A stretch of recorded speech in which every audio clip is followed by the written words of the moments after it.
नमस्कार, मैं नेहा शर्मा आपके साथ और आप देख रहे हैं जस्ट इंडिया। खबरों के प्रायोजक हैं रंज care showroom in Rohtak and Bahadurgarh. Showroom पर आएं, टेस्ट ड्राइव लें और गाड़ी बुक कराएं। Oscar super speciality hospital and trauma centre. Uttarakhand के उत्तरकाशी में सिलक्यारा सुरंग में 16 दिनों से 41 मजदूर फंसे हैं। सुरंग में फंसे मजदूरों को बाहर निकालने के लिए युद्ध स्तर पर बचाव अभियान चल रहा है, मगर अब तक कोई सफलता नहीं मिली है। सुरंग में फंसी खराब ऑगर मशीन के टुकड़ों को बाहर निकाल लिया गया है। इंसानी ताकत के सहारे मजदूरों को बाहर निकालने की कवायद शुरू होगी। जी हां, 12 दिसंबर से सुरंग में फंसे मजदूरों को बाहर निकालने के लिए हाथों से खुदाई शुरू होगी, जिसे रेत माइनिंग यानी चूहा खनन कहा जाता है। माना जा रहा है कि अब इंसानी ताकत यानी रेत माइनिंग से ही पहाड़ का सीनी चीरा जाएगा और सुरंग में फंसे मजदूरों को बाहर निकाला जाएगा। पहली मशीन लगी है जो SJVN ने लगाया है, तो इसमें हम लगभग हमारी अनुमान है कि 40-45 मीटर ड्रिलिंग वो कर पाए।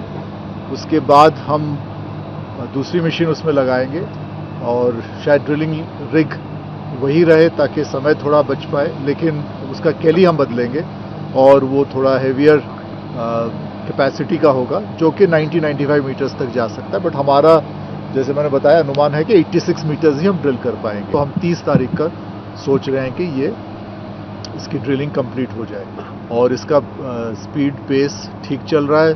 हमें ज़्यादा अभी तक बाधाएं या कोई कठिनाई नहीं है।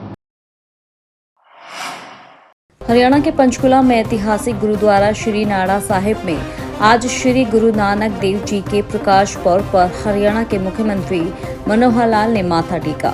साथ ही उन्होंने पार्किंग को लेकर केंद्र की प्रसाद स्कीम के तहत बनी मल्टी लेवल पार्किंग का उद्घाटन किया।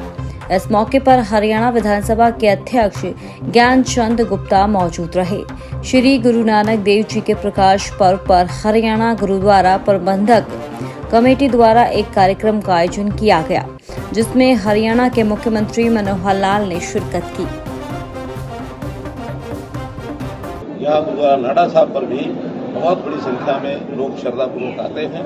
मुझे भी आज अवसर मिला है गुरुद्वारा नाड़ा साहब आकर के, और गुरुपुरब के अवसर पर मैं माथा टेक करके हरियाणा की जनता के कुशल क्षेम की कामना करता हूँ और इस अवसर पर सभी को बहुत बहुत बधाई। ये 7 योजना जो देश भर में चलाई गई है तीर्थ स्थानों पर विकास के नाते से, तो उसी योजना के अंतर्गत यहाँ जो पार्किंग का मल्टी लेवल पार्किंग का शिलान्यास मैंने स्वयं 27 अक्टूबर 2020 को किया था।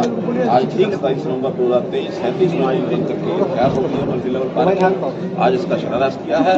इस अवसर पर यहाँ आने वाले जितने भी आगंतुक हैं, यात्री हैं, उन सबको एक अच्छी पार्किंग की व्यवस्था मिलेगी, तो सबको सुविधा होगी। उनको बेटियों को सरकारी कॉलेजेस में तो मुख्य शिक्षा पहले से मिलती है और प्राइवेट कॉलेजेस में भी उनको जो सामान्य कॉलेज हैं, जो खास करके EDB कॉलेज हैं, या जहाँ इस प्रकार की फीस जो चार्ज करते हैं लोग, उसको माफ किया जाएगा। उसको सरकार जो है उनकी भरपाई करेगी। ऐसे प्राइवेट कॉलेज को हम देंगे, बशर्ते कि प्राइवेट कॉलेज आगे आए और उन बच्चियों को पढ़ाने के लिए तैयार हो जाए। हरियाणा के पूर्व मुख्यमंत्री भूपेंद्र सिंह हुड्डा ने 5 राज्यों में विधानसभा चुनाव में से 3 राज्यों में कांग्रेस की सरकार आने का दावा किया है। उन्होंने कहा है कि इन विधानसभा चुनाव के परिणाम से लोकसभा चुनाव पर भी असर पड़ेगा। साथ ही उन्होंने कहा कि प्रदेश में कांग्रेस की सरकार आते ही लोगों को 500 गैस सिलेंडर मिलेगा। सरकार का लोगों का रवैया है, साफ है कि इस मौजूदा सरकार से, बीजेपी सरकार से हर वर्ग विमुख हो चुका है और वो सिर्फ उसका अल्टरनेटिव सिर्फ कांग्रेस की ओर देख रहे हैं। तो 2024 में कांग्रेस की सरकार बनेगी। छत्तीसगढ़, मध्य प्रदेश, राजस्थान, यहाँ का तो मेरे को पता है कि यहाँ में क्या है, यहाँ कांग्रेस की सरकार बनने जा रही है। तेलंगाना में भी ऐसा लगता है कि कांग्रेस की सरकार बनेगी। 5वीं स्टेट का मेरे को पता नहीं, वहाँ में गया और खुद इन्होंने वहाँ संकल्प पत्र दिखाया था कि हम 450 का गैस सिलेंडर देंगे। हरियाणा में क्यों यहाँ लागू करके वहाँ जाते, फिर कहते हम देंगे तो अच्छा लगता। जैसे हमने कह रखा है 500 का वहाँ राजस्थान में कहा था, हमारी सरकार आई तो हम 500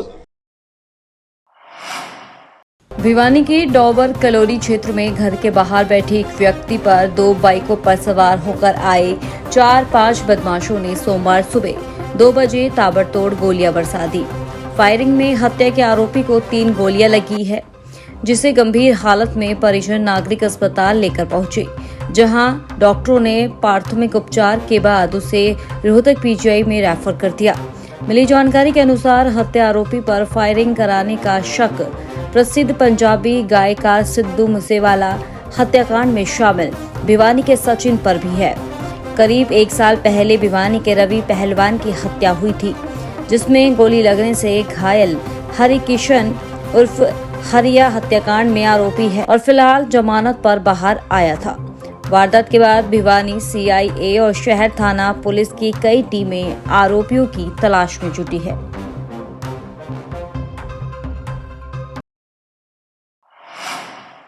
सोनीपत बहालगढ़ रोड पर तेज रफ्तार का कहर देखने को मिला। तेज रफ्तार डाक पार्सल ट्रक ने मोटरसाइकिल सवार 3 दोस्तों को चपेट में ले लिया। हादसे में तीनों की मौके पर ही मौत हो गई। मामले की सूचना मिलते ही मौके पर पहुंची पुलिस ने शवों को कब्जे में लेकर नागरिक अस्पताल के शवगृह में रखवाया है। पुलिस ने ट्रक चालक के खिलाफ मुकदमा दर्ज कर जांच शुरू कर दी है। जानकारी के अनुसार मृतक के परिजन देवेंद्र ने बताया कि देर रात को सोनीपत शहर के पटेल नगर में अपने दोस्त की शादी समारोह में शिरकत करने के लिए आए थे। वहां से देर रात को दावत लेकर वापस मोटरसाइकिल पर सवार होकर सिंगू गांव दिल्ली वापस लौट रहे थे। राष्ट्रीय राजमार्ग संख्या 44 पर बहालगढ़ चौक पर पहुंचने पर तेज रफ्तार डाक पार्सल ट्रक ने उन्हें चपेट में ले लिया।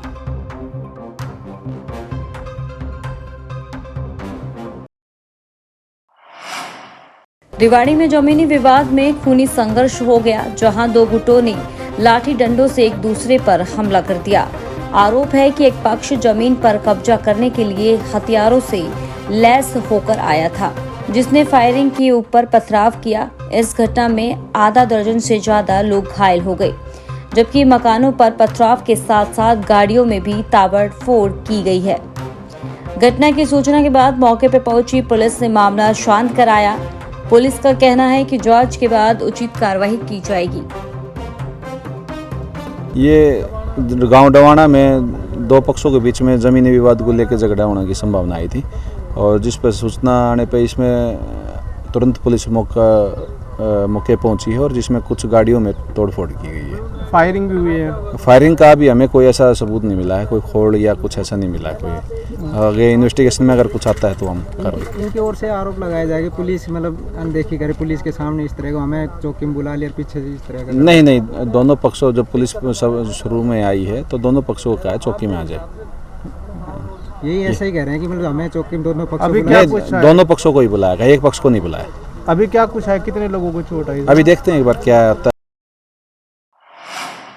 फरीदाबाद जिले से हैरान करने वाला मामला सामने आया है, जहां बीती रात एक व्यक्ति ने अपनी पत्नी के पेट में चाकू घोंप दिया। पत्नी का कसूर सिर्फ इतना था कि उसने पति से शारीरिक संबंध बनाने से मना कर दिया था। पति को यह सहन नहीं हुआ और गुस्से में पत्नी पर चाकू से वार कर दिया। उसके बाद उसे लहूलुहान हालत में छोड़कर घर से भाग गया। घायल महिला को बादशाह खान सिविल अस्पताल में दाखिल कराया गया है। पुलिस मामले की जांच कर रही है।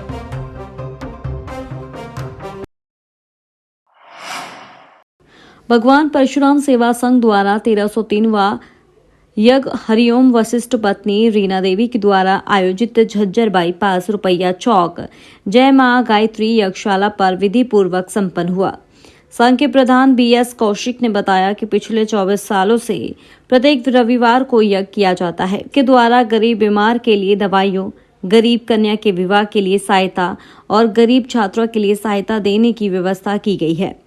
संघ के प्रधान के अतिरिक्त आचार्य शिवनारायण, जय भगवान पाराशर, जय बी कौशिक, सत्यनारायण पाराशर, ताराचंद, जोगीराम भारद्वाज, धर्मपाल शर्मा, पूर्णचंद वर्मा, हेमराज गौतम, सतीश सुनेचा, पंडित भगवान दास, अशोक कौशिक, विमल शुक्ला, वैद्य प्रकाश पांडे आदि अनेक साधकों ने श्रद्धापूर्वक यज्ञ में भाग लिया।